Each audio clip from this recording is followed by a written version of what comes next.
Hey, it's Marvolo and welcome back to my channel. And today I'm just here to give you some recommendations for your 2016 reading list. These are all books I read last year, and these aren't all the books I read last year, but these are just the recommendations I'm going to pass along. What the fuck is your problem, dog? Oh my god, he's about to... You do not. He just laid on top of all of my books. This year I found a love for classic literature, and I'm a little ashamed of that because I always thought, you know what, just because a book is old doesn't mean it's worth reading, you know, blah blah blah blah blah, but some things are classics for a reason, and I have two books that changed the way I view classic literature, and first off is Moby-Dick. This book is very shiny. It took me a long time to get through this book, bit by bit by bit, but as dull as the writing can be, the prose is overall good when you get through all the metaphorical bullshit. Not to say it's all bullshit, because when you look at it individually, chapter by chapter, this book is poetic, and there are so many good, deep points being made philosophically. This is just such a solid novel that anyone that enjoys deep philosophical thinking should really give this book a try. If you're, you know, a fantasy, action, adventure reader, this might put you to sleep. On that note, if you have insomnia, Moby-Dick is a great book to help you get to sleep at nights. This book teaches a lesson of revenge and why it's not always so sweet.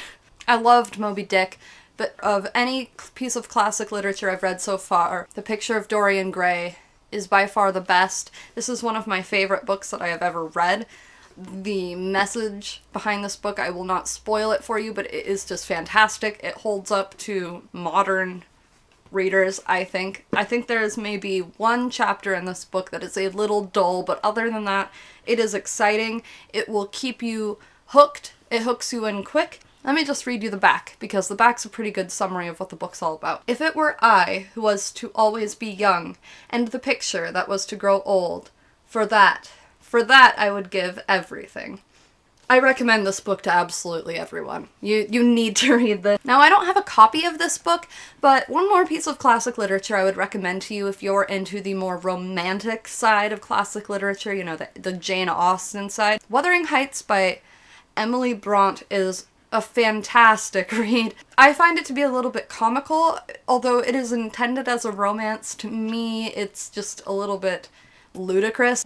At the same time, definitely romantic. There are so many lines that, as a reader going through in my ebook, I was just highlighting away the way I would in my Nicholas Sparks books. You know, I enjoy a romance from time to time, and it's just a kind of a good story of how love can drive you completely mad. If you're a fan of Jane Austen novels such as Pride and Prejudice, I would give Wuthering Heights a chance. I actually prefer Wuthering Heights to Pride and Prejudice. That's saying something to you classic literature fans. You've probably heard of Laurel K. Hamilton, you've probably heard of Anita Blake. If you haven't, Anita Blake is a fictional vampire hunter and a necromancer, so she has all sorts of weird powers, and she gets stuck in this love triangle with a vampire and a werewolf, but not in the terrible Twilight sort of way.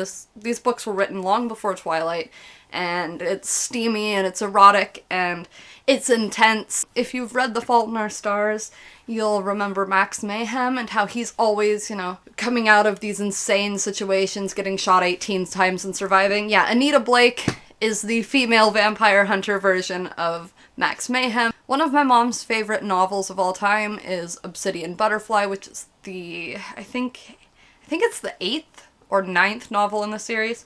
So I specifically wanted to read this book. I would recommend the whole Anita Blake series, but oh my god, Obsidian Butterfly. This book is fucked up.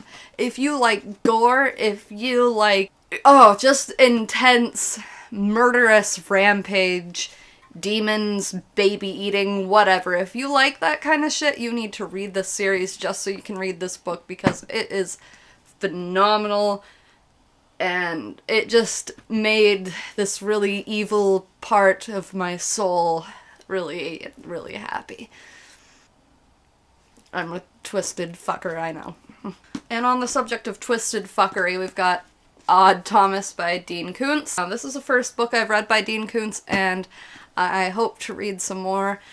I thought it was going to be a little more intense than it was, just because of what I've heard about Dean Koontz, but I thought this was a really fantastic sort of horror, mystery, thriller type novel with some sci-fi elements to it. I almost said sci-fi elephants, which, I mean, if you know any novels about sci-fi elephants, let me know. I want to read all about those sci-fi elephants. Odd Thomas is about a boy who sees dead people. The dead people don't talk to him, but he can see them, and they can somehow communicate stories of their murders or something that went wrong, and he can help them pass on in that way? I think so. You know, it's a series, and I've only read the first book. Elvis is in these. There's a lot of really weird shit with serial killers. My favorite part of this book is when he finds frozen boobies in someone's freezer. More of that. If you're into kind of fucked up shit, it's plenty fucked up. The Jurassic Park novels, both 1 and 2, are both so much better than the movies, and I didn't even know they existed until recently. I read the books this year, being a lifelong fan of the movies, and I got so much out of them. I felt like I was actually reading a non-fiction book, which is a bit odd. I might show you how much I love dinosaurs. The first book is a lot like the first movie, but a lot more violent, a lot more ruthless. The second book isn't as good as the first one. I mean, not to say that it's worse, it's just very similar to the first book, so it kind of builds off of it, but I mean, it's almost the same storyline. But if you like dinosaurs, which I do, you'd probably enjoy those books. The 13.5 Lives of Captain Bluebear. This is by Walter Moores. I would call this a picture book for adults, if that makes any sense to you, so I love books that have maps. There's random artwork throughout the book. I don't know, it's a really fun story. It's like a children's story for adults. I don't really know how else to explain it, but it's a pretty long book, but if you want to sit down and have a really fun read, I would highly recommend this one to you. And I really want to read more by this author because I think it's really fun to have this long book with tiny text and then just have like little fun pictures. Yeah.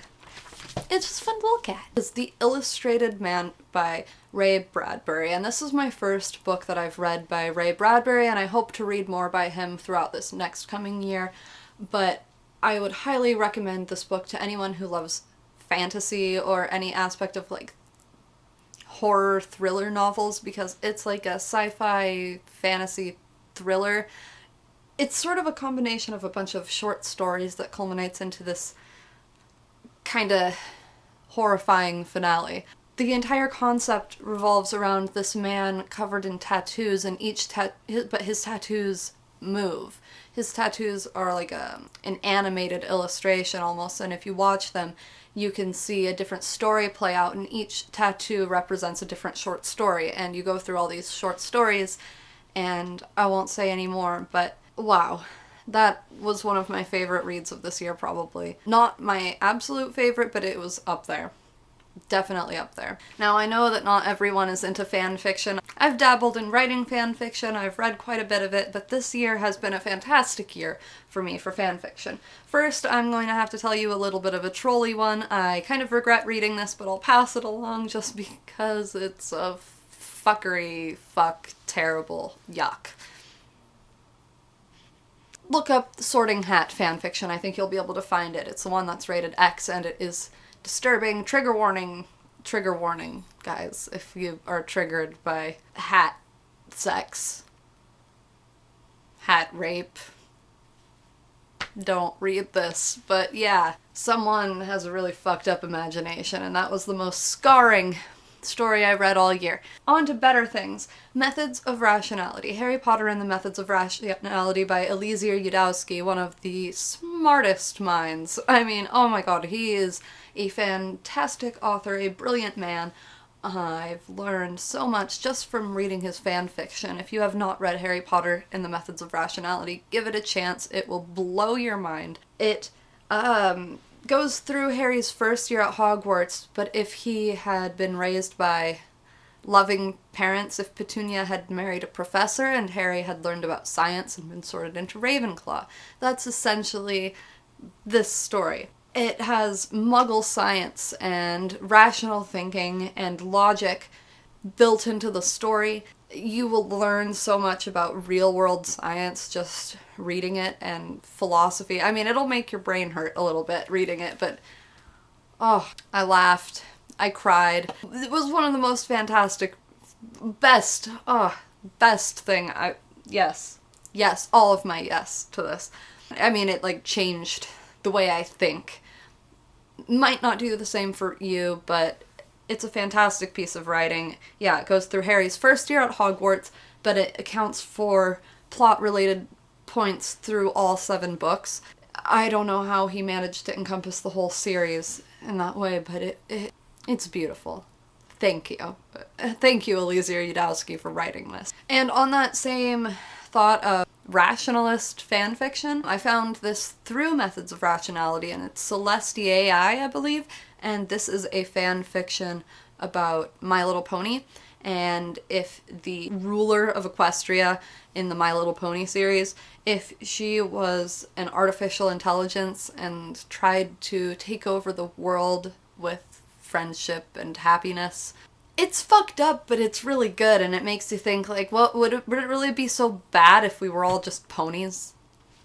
I don't know. Check it out if that kind of thing interests you, and please don't laugh at my pony love. I love my ponies.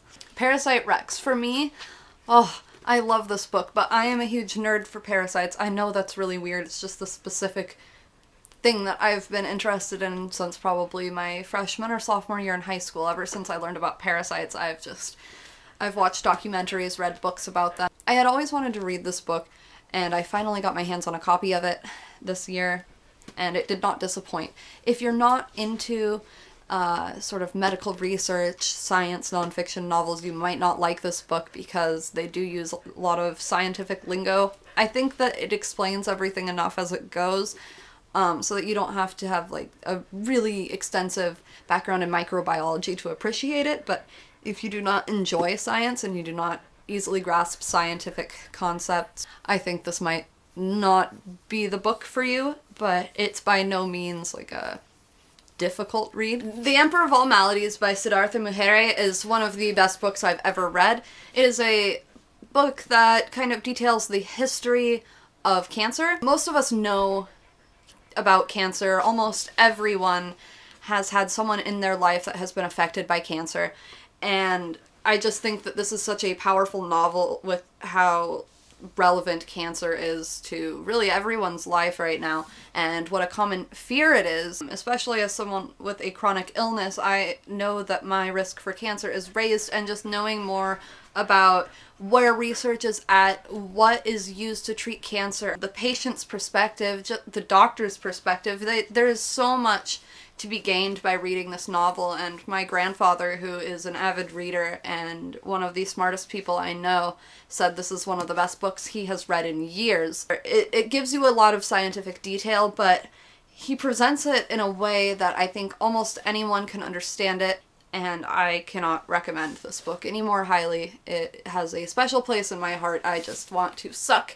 all of this book into me. I think it's good for the science nerd, the history nerd, and anyone wanting to gain just a little more knowledge about cancer. Thank you for watching this video. I just have a passion for literature and wanted to share that with you all. If you liked this video, give it a thumbs up so I know to make more like it in the future, and be sure to subscribe to my channel if you're not already. Thank you to everyone who has supported me so far. I love you guys, and happy reading to you this year.